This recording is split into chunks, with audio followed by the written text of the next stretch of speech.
Good morning friend. তো এইমাত্রই ঘুম থেকে উঠলাম, এখন ঘড়ির কাঁটা বাজে প্রায় 8টা। তো চলো নিচে যাই। সকালবেলায় মা আজকে কি ব্রেকফাস্ট বানিয়েছে, সকালকার ব্রেকফাস্ট কী হয়েছে সব কিছুই দেখাবো। তো চলো নিচে যাই। কোথায় গেছিলা গো? ফুটনা ফেলতে।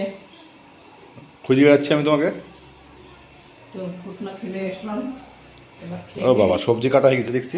হুম, এই দেখো সবজি কেটে কাজ সবজি। আলু বেগুন। কী হবে আলু বেগুন দিয়ে কী হবে? মাছের ঝোল। ও, আর এটা আলু পেঁপে তরকারি, তাই তো? হ্যাঁ। কী খাবো? মুড়ি। মুড়ি খাবো, তো দাও।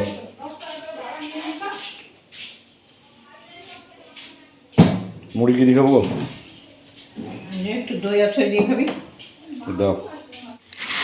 এরকম মুড়ি নিয়ে নিচ্ছি, মুড়ি দিয়ে দই দিয়ে খাবো। দই নিয়ে নিচ্ছি, এই দেখো সুন্দর টক দই।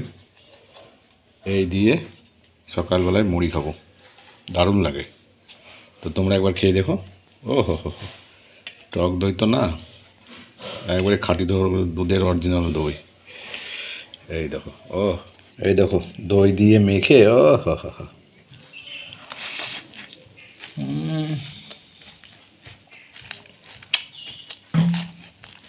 দারুণ লাগছে।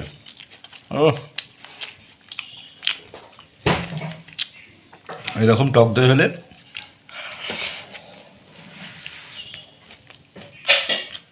দারুণভাবে খাওয়া যায়, আর খুব উপকারী জিনিস টক দই।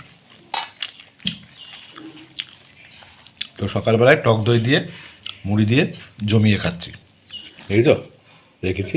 ও হো হো হো, দারুণ এই দই, সত্যি।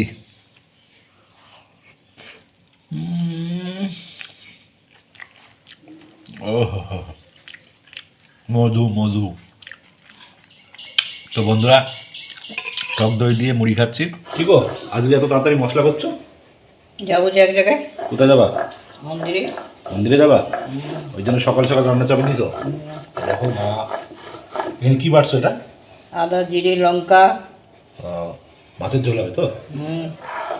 দেখেছো, মা আজকে মন্দিরে যাবে, তো রান্না বসিয়ে দিয়েছে। ও, এখানে কি হচ্ছে? ভাত। ভাত হচ্ছে না? এই দেখো রান্না বসে গেছে। তো তো তোমার খাওয়া হয়ে গেছে? না, কখন খাবা? খাবো। খেয়ে নিতে পারতা।